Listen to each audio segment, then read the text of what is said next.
khir tu le ngai thatu te voin hi December niriat kum sang ni sum ni pathum zir top ni ani a tuna hian North East Khodung Sei Village Council Vice President kan be meka an hena tang hian ni zan lama van duina poi tak mai mitam tak hliam to na le boral na chungchang te etian tumin kan in be mek ani ole kapu ama sain hun thatak min lo pe akalom hle mai chi pai le pokan lo me ole khongai takin kapu report kalak na an chen zo na I ming hi khongai takin min sit lok them ulal leya notice Khodung Sei VC Vice President kan ole pulei ni kha ka thuma kan sei thuak ang khan ni zana van doina poi tak mai tok ten lo om te kan shin boi puina sale ti po kan han sia khongai takin van doina tok tu te kha enge an ni a van doina lo thlen dan le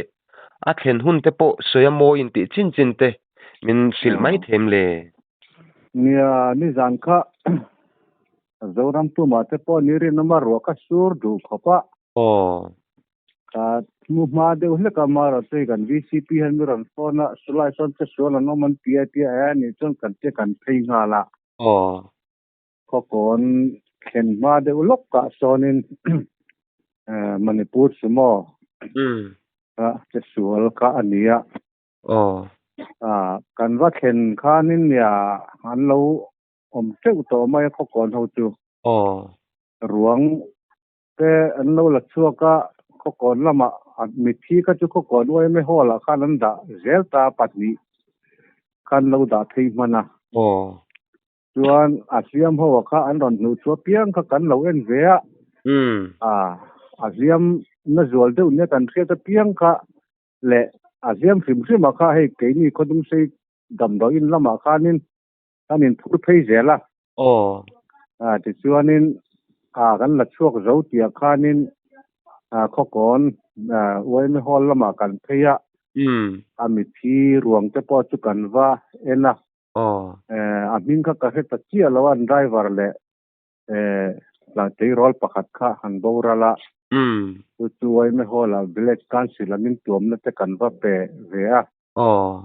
ti chuan in po ni sela heta omreng hi dik lawang kan khuwa dam do ina liam na tak tak an phur phei zung zung mai bok sia kan le wat thia ngai ni kan tia kan VCP nen kan let le kan driver nen chuan dam do ina chuanin kan an kala mi pakua zet mai hi hiam tuar han lo mu phung maya lo buai khop maya kan khua doctor te an sela kan thok tu nurse ho te pon sela ti chuanin helaya hemi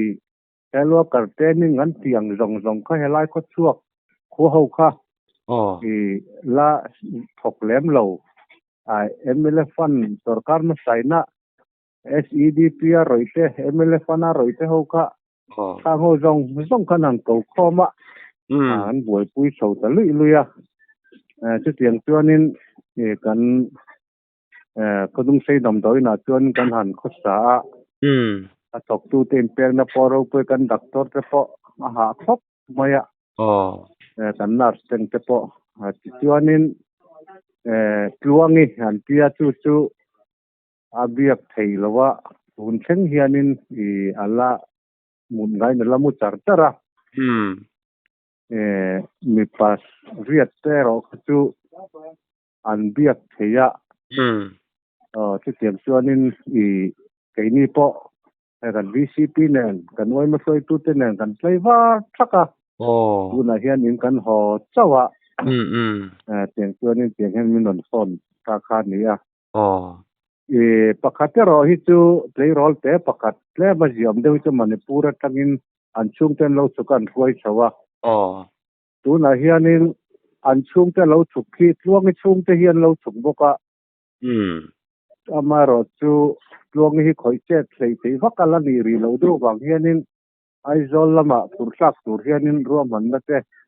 hian siama tiang hianin tun huna hianin hun kan mang chau meka tiang chu kan din hun aniatin kum Malaysia kum palam deuh khai ro ka chu ne ngal ru te chia ka alu gun te hi ka chung te hi tuna hianin dar sari borvel khan lamka takinan lo chuk thavele mek din kan ria chung te chukan an nak meka tuna hian dam do ila mi pakua omkha pariat an la oma pakhat hi leirol te pakhat mai chia hi a chung ten lo chuk meka wang khanin ama po hi zia oma chu tiang chuanin i kan la ngak de boka tin mithi te pahni hi kan doctor hi champhai training turania ama te post mortem turani dewa wang hianin tun huna hianin ani po kha training tur kha thulta chu tiang chu kan bo ruak tlang pui chu ani deu ani chu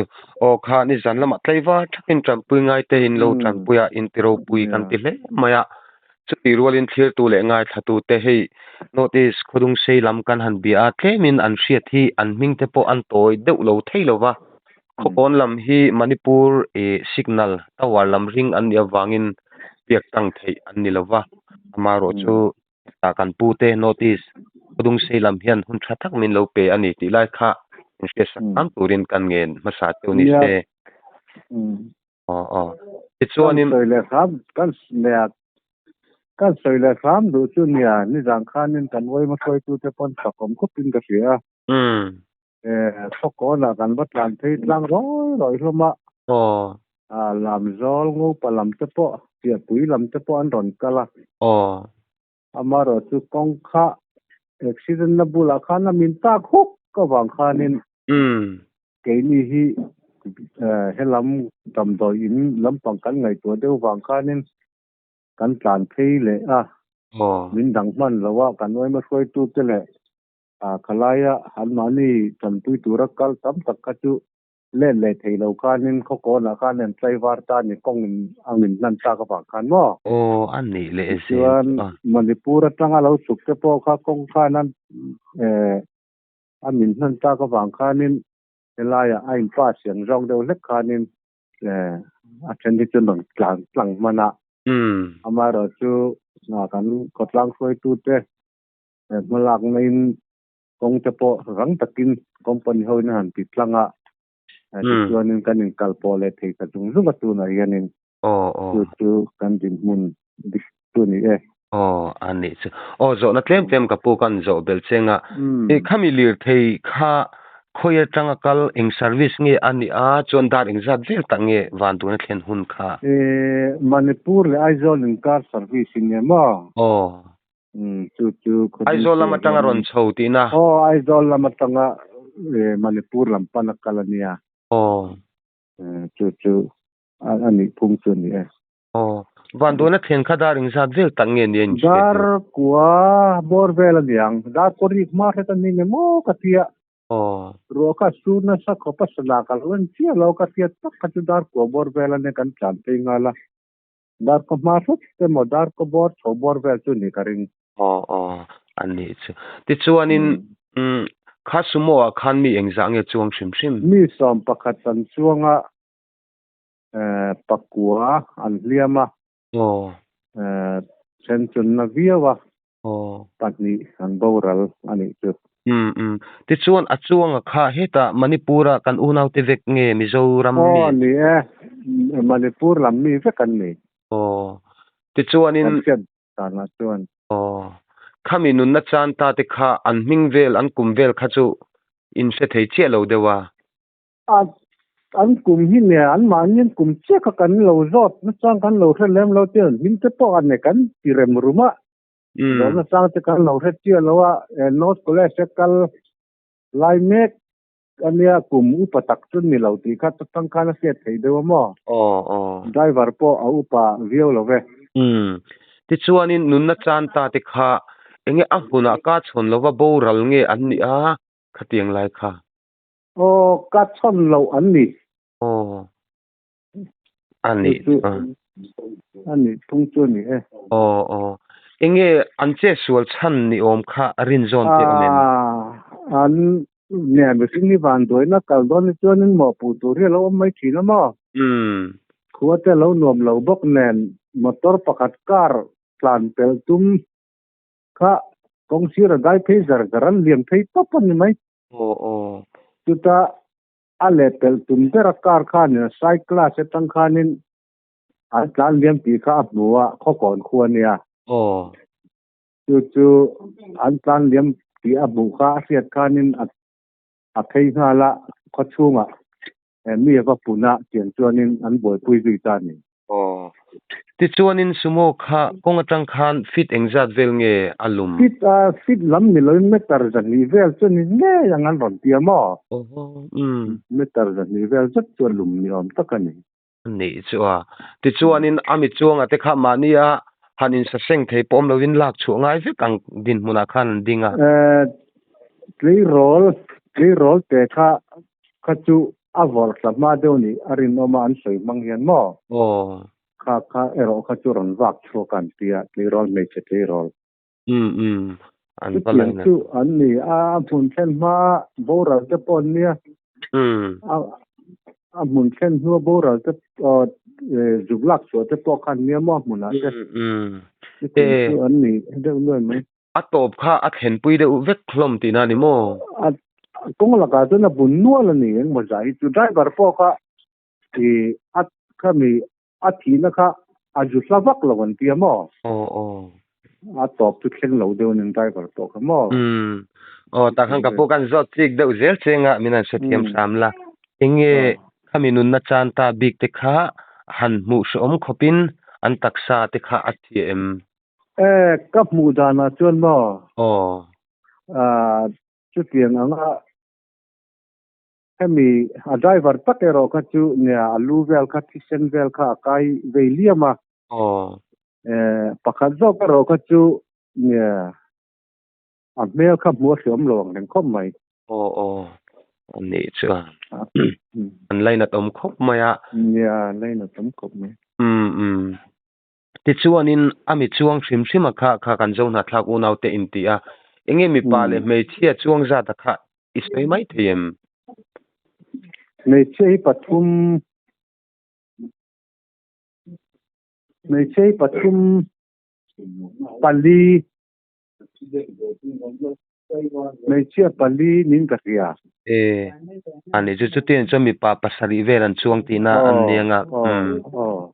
ani ti chuanin enge in soi thuak to na chung khanin in kholama ti khanin hiam tok te poin han lakir ta enge tuna an din mun tlang puya kha minan soi sakle thuak ta che tunan din mun tlang pui hi nia kan lo in zot che lo an min te soya har kan se mai ta lom lawa kema kumu palam de mei chia kha alu hun hi he mi chal leng lo tang hen hi ka khang te po kan thui lai te po kan ka vai na mo angal ru atliak boka chu at ma hi chu biak thei chon ka sia chuan tluangi hi ka khat lura tluangi hi ero chu ni zan tang khanin voi tu kin thleng khanin i amun ngai na lamu de chara ala har lo mo chu kan ni dan tlang kui do ten mi padang ho ka chu eti hanen mai hi chuanin nia then te chu kan han be thawa an fang kuala dam do in te mo an ziam tlang pui ni tura kan ngai ani che te chon heta khanin sei to do thuak ka kha nun na chan ta te po kha postmortem ti chung chang te po engtin nge an ruang kha chuati tum dan te kha a om deuh te em sei te om te em khalai kha hi khodung sei dam do in ron postmortem turin nia mo tu na hen an ron thei lo wang hianin a chuati tum dan le lai tak kha chu sei chu la har deun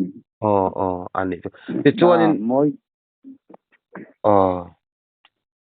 khoko na khanin anni nun na chan ta te kha lumen mai khan nianga te ro ni ani chuwa an laina khami achuang te jinga khan hei nau pangchia kan han ti deuh tak ang te hi chuang an omem nge omlem lo i kan mu dana chon an om lo wa tlei rol mei chia pani ke ro nula han ti thayang ti pani hin noma anni kha chu pathian zarin aziam polan tangamo kan bia ke ni te point chung ve ka chu kan din mun sang so chu daring zat vela nge khami boi pui ngai ruang in lak chuate tiam tok in lak chuate kha in ti fel thei khaniang arei ve sepa pakate te lak chua liam te lak chua ni wang kanin abun te lo oi de bok nen ati zung thei lo wa tar som pakhat borvel ni thei men mo kanin ti fel deu kha ani chu chuan ko nai mo chen kan vo ma in ka hole khan dar som le dar khan le mini som panga chia ina hen ka lu tamo chu dam doi lama han kan chho le ta khan ya dar som pakhat le atan ve borvel a te khan kan in ti fel mai thei ni kilo ani chu nia ru asu nen khanin champui ngai champui pokha achak thei don lo ti khan chiang ring maya ti chuanin alir theya sumo kha enge a chhene riawem azuk mu te chuanin a che khop mayan ti mo a chhene khop mayan ti ani chu zan thil te ne kan zuk mu ve le thei to box si lo wa chu wang chuanin a ko tlang a zuk thir mai kha kan nia voina ron ho kha chuanin a sumo kha chu alang ve chun tia konga tangin online at omle maya maro chakha mizo takmen champui na atlaiwa thak mai tenin lo thoklai ro cheto chunga in thom thangri ro ngai nom mai te ko kan tia itwang ka pu hei hanin zo tu chu omnual thenga chu ti rualin du tok sai te pokarel tha in country enge ka pu mi van duina cheto na kui tak mai lo thlen tak chuan enge kan nin zo kan soidun ba ka khan talan om tak soi mai te thu khana tan han soidu te kha ineem nia hei mizo ni hi anuam khop pin kan siamo hei khokon khotlang po an fak om khop pin ka sia ro sur kara an mai pa in nan thok chuaka in khodung sei wayem na khoi tu te le kan village council te an fak om khop pin ka sabuka tin chia pui lama tangin ron kalpol an om boka tin ngopa atangin ron kal an om boka tin lam zo la tang te pon ron kal an noma chu wang chon mi zo tlong ngai na hi chu kan lo la vong nung thamang ti kha karil ruwa ya oma ni jana chon mo chung te chu ni ka ngai tu na ha ti thui khopa mi zo tlong ngai na te kan nei to lo chu ti kha ti kan han ti se po hi kan lo sei mai zong a lo ni hi tlong ngai nei chu kan lo nei na sa kan mi zo tlong ngai na hi a lo ro pui mangai ti kha kan sei thu top theina ni pe se ni etro chia than to meu hi chami zo te an la tlom ngai je hi chu mu tur hi chu la tamani tro nia an ni che ole kapu van duina chia to na chungcha income kan dil chewa hun thak mai min lo pe ka wangin in chunga an lom tak te okay to ka lo me ole